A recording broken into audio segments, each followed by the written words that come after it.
우리에게 한 아기가 나셨고 우리에게 한 아들이 주어졌습니다. 그 어깨에는 정사를 메었고 그 이름은 기묘자, 모사, 전능하신 하나님, 영존하시는 아버지요 평화의 왕입니다. 어둠 속을 걷던 백성들이 큰 빛을 보았습니다.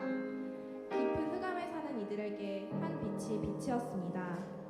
그때 이리가 어린 양과 함께 살며 표범이 어린 염소와 함께 누우며 송아지와 어린 사자가 함께 놀고 한 어린아이가 그들을 이끌리라. 구원이 이루어졌습니다. 세상은 영원히 변화되었습니다. 하나님께서 그분의 사랑과 은혜의 선물로 어루만지셨기 때문입니다. 우리는 하나님의 소망과 기쁨 그리고 평화의 선물 그리고 우리 모두에게 베푸신 말로 다할 수 없는 선물을 경축하기 위해 이 자리에 모였습니다.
예수님이 오시기 전 세상은 흑암 속에 잠겨 있었습니다. 도처의 정치적인 억압이 심한 상태였습니다.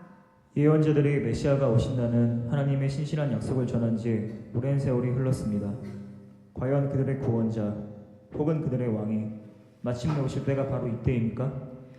오 주여, 언제까지 우리를 잊으시나이까? 언제까지 그 얼굴을 우리에게서 돌리시나이까?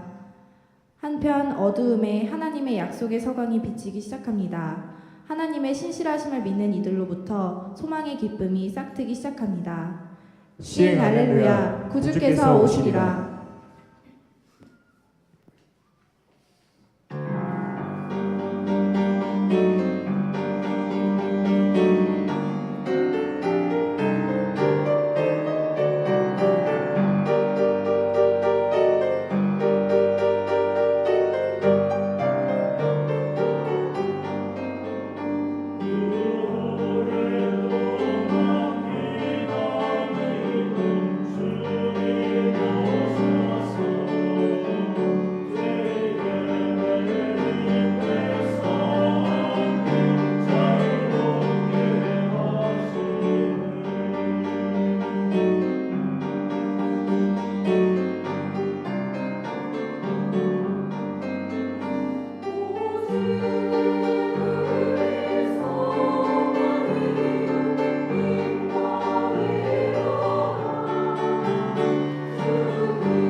마리아가 요셉에게 천사의 말을 처음 전했을 때 상황이 쉬운 것은 아니었습니다. 요셉은 당황스럽고 편치 않았습니다. 당시의 관습대로라면 마리아와 함께하려는 미래의 꿈은 곧바로 산산이 깨어지는 것이었습니다. 기뻐 전하는 말이 상처와 혼란의 원인이 되었던 것입니다. 그러나 항상 그러하듯이 하나님은 완전한 주권을 쥐고 계시고 혼란과 상처조차 사용하시어 그분 계획의 성공적인 완성으로 이끄십니다. 하나님을 신뢰함으로써 마리아와 요셉은 고통을 헤치고 앞으로 나아갔습니다. 가이사의 호적 명령이 떨어지자 그들은 즉시 베들레헴으로 떠났습니다. 그 길은 조상들의 성읍을 찾아 나선 가족들로 넘쳐났습니다. 마침 마리아가 해산할 날이 찼습니다. 베들레헴아, 너는 유대 고을 중에서 가장 작지 아니하도다. 내게서 한 다스리는 자가 나와서 내 백성 이스라엘의 목자가 되리라. 여정은 멀고도 험난했습니다. 마침내 마리아와 요셉은 베들레헴의 불빛을 보았습니다. 그들은 그 작은 고을을 보고서 기뻐하였습니다.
그리고 그분은 우리에게 오셨습니다. 기뻐하라 온 땅이여 하나님께 기뻐 외칠지어다. 말씀이 육신이 되어 우리 가운데 거하심에 우리가 그 영광을 보니 아버지의 독생자의 영광이요 은혜와 진리가 충만하더라. 작은 마국간으로 가까이 나아갑시다. 부유한 꼴 위에 잠든 아기를 봅시다. 세상의 구원이 빛과 생명 그리고 평화를 주며 이 구유 안에 소리 없이 담겨 있습니다. 그분은 평화의 왕이십니다. 하지만 그 평화는 때로 우리가 다가가고 실제 존재한다고 믿지 않는다면 얻을 수 없는 평화입니다. 평화에 대한 성경적 개념은 근심이 전혀 없는 상태에 초점을 두고 있지 않습니다. 하나님의 평화는 상황과 무관한 것입니다. 즉, 외부에서 발생하는 일들에 영향을 받지 않는 선하심의 개념입니다. 구유 안에 오신 아기가 오늘 우리의 삶에서 일어날 일에 영향을 미칠 수 있을까요? 이 아기 몸의 그리스도가 우리의 삶에 평화를 주시는 분이신가요?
놀랍고도 놀라운 일입니다. 구주께서 우리를 위해 태어나셨습니다.